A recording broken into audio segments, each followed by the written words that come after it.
అందాల భామ సమంత ఇప్పుడు వరుస సినిమాలతో బిజీ అవ్వాలని రెడీ అవుతుంది. పాన్ ఇండియా హీరోయిన్ గా దూసుకుపోతుంటే తాను కూడా రేస్ కు రెడీ అంటూ సిద్ధమవుతుంది శామ్. మయోసైటిస్ కారణంగా ఏడాది పాటు సినిమాలకు దూరమైంది ఈ చిన్నది ఇప్పుడు పూర్తిగా కోలుకుంది. సమంతకు తెలుగు, తమిళ్లో చాలా మంది అభిమానులున్నారు. స్టార్ హీరోయిన్ సమంత ఇప్పుడు నిర్మాతగా కూడా మారింది. రీసెంట్ గానే శుభం అనే సినిమాతో మంచి విజయాన్ని అందుకుంది. తెలుగు ఇండస్ట్రీలోనే ఒకానొక సమయంలో స్టార్ గా ఏరింది సమంత.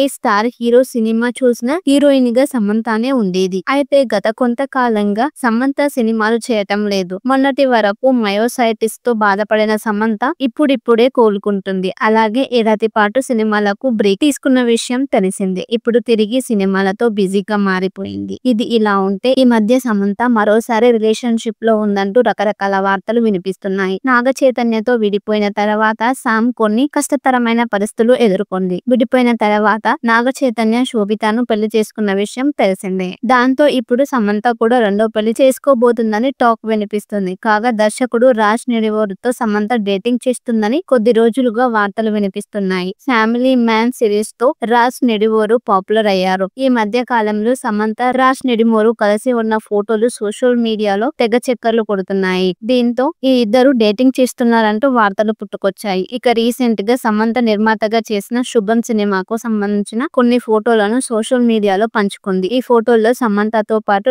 రాజ్ నిడివోరు కూడా కనిపించాడు. అంతేకాదు ఓ ఫోటోలో ఫ్లైట్ లో రాజ్ నిడివోరు భుజంపై తలవాల్చుతూ సెల్ఫీ దిగింది సమంత. దాంతో ఈ ఫోటోలపై నెటిజన్స్ రకరకాలుగా స్పందిస్తున్నారు. అయితే రాజ్ నిడివోరుతో సమంత డేటింగ్ అంటూ వస్తున్న వార్తలపై ఆయన భార్య స్పందించింది. రాజ్ నిడివోరు భార్య ఓ పోస్ట్ ను షేర్ చేసింది. నా గురించి ఆలోచించేవారు ఉన్నందుకు సంతోషంగా ఉంది. వారికి నేను నా ఆశీర్వాదాలు, ప్రేమను పంపుతున్నా. ఎవరైతే నా గురించి ఆలోచిస్తున్నారో, నన్ను చూస్తున్నారో, నా గురించి మాట్లాడాలనుకుంటున్నారో, నా గురించి చదువుతున్నారో వారందరూ నన్ను కలవండి అంటూ ఓ పోస్ట్ ని షేర్ చేసింది. ఈ పోస్ట్ ఇప్పుడు వైరల్ గా మారింది.